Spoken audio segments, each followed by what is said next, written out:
Today we're taking apart my 4x2x2 shrimp tank. This was set up around a year ago and I had lots of intentions of regularly featuring it on my channel. However, that never came to pass due to my interest in other projects, and because of that it's just kind of been sitting here minding its own business. Of course I've been doing water changes and other bits and pieces, but other than that it's just been sitting here. So we're actually going to take it apart today and see what's inside. I can already tell you that there are a lot of shrimps living in here. I only put around 20 yellow neocaradinas in here, and from even this distance we can see that there are probably over a few hundred. I also put some SS grade caradina shrimps in here, and they did breed quite prolifically to begin with. However, I think as the population of neocaradinas has exploded, the caradinas have kind of been outcompeted. There are some left, so we're going to fish them out as well and see what we've got. In terms of plants, it really is only moss in here. There's a little bit of bucephalandra, but the floating plants I let grow quite extensively, and I think that was a big problem for the plants below because it shaded them out quite a bit. I've removed pretty much all of the floating plants at the moment, and I've also removed a lot of moss because there was around a football worth of moss in here, so that was a huge amount. Good grazing and good water quality control for the shrimp. So now that's gone, what we're going to be doing is taking out all the rock. We're going to be collecting up all the fish that are in here, which is just some plex I believe, and also catching all of the shrimps and having a look at what we have got in this tank. So I've taken all the rocks out and obviously disturbed the substrate a little bit. There are absolutely tons of shrimp in here, an unbelievable amount. I knew a 4 foot would grow some shrimp, but this is a little bit ridiculous. And also I've found, you can just about see it at the back there, a blue phantom pleck. So we've got a blue phantom pleck, an absolute ton of snails. There are a lot less caradina shrimps in here than I would have hoped for, but there's enough in here for me to put them somewhere else and then rebuild their population. We also have a lot of rabbit snails. I put them in here as babies. I mean, they were probably a millimetre or two in size and they've grown quite a bit, so they've done really well. There's that blue phantom pleck, so we'll move him over into my systems as well. So I'm basically going to catch these all out. I'm going to separate the yellow ones into culls and keepers, and obviously the caradina I'll just keep them all together and hopefully we'll breed them on. So here are all the red crystal shrimps, and it's a bit sad really because I'm definitely at a net loss when it comes to caradina shrimps. I put quite a few shrimps in there along the way, probably over 40, and I've got 21 left. You can see that they have been breeding because there's a mixture of sizes. The ones I put in there were mostly adults, so there has been a bit of a turnover in sort of breeding and that, but all of the black bee shrimps I put in there have gone. All of the golden bees and things that were in there, they've all gone. I'm just left with these red crystal shrimps.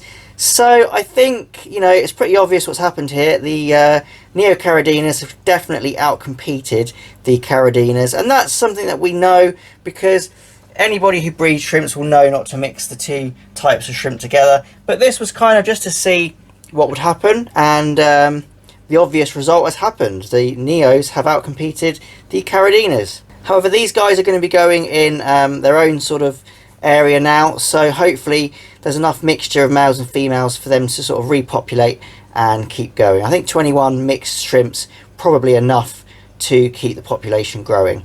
Other than that, I think the grade's quite nice. There's some really nice ones in there.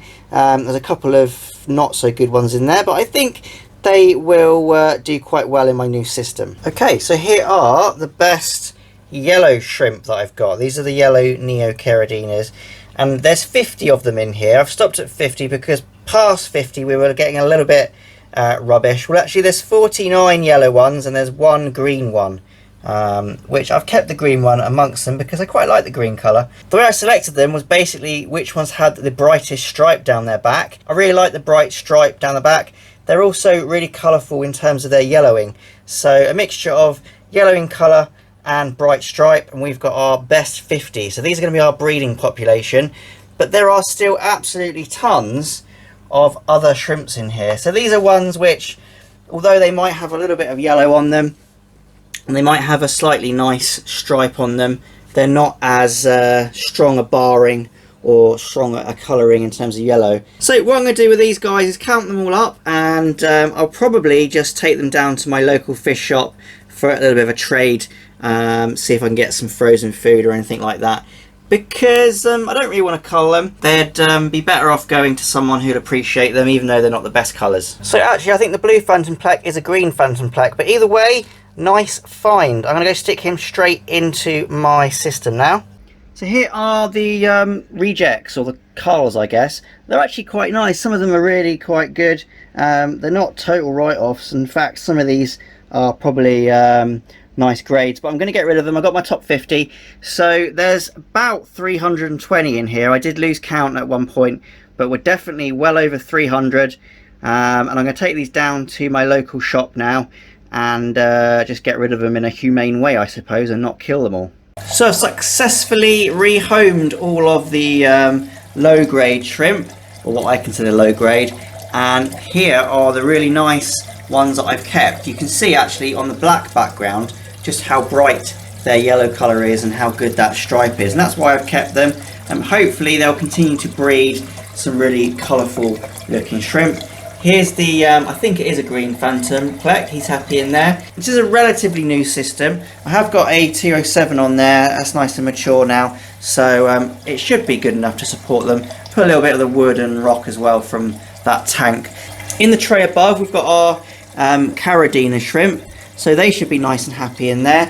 There are a couple of duds, but because I've only got 20 of them, you can see one of them there. I'll leave them in for now. But actually quite a lot of these shrimps are quite nice, so hopefully these will breed in here.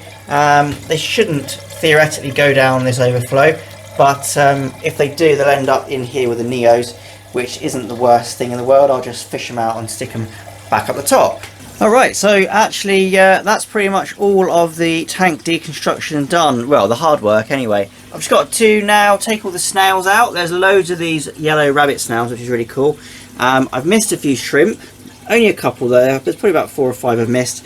Got a couple of ottos in there, and that's about it. So we'll get the remainder of the critters out of this tank, take the substrate out and the water, and then jobs are good. And I won't bore you with that in video form. Just imagine it being done with your eyes closed. So if you've enjoyed this video, please leave a like below and also subscribe to my channel if you haven't already.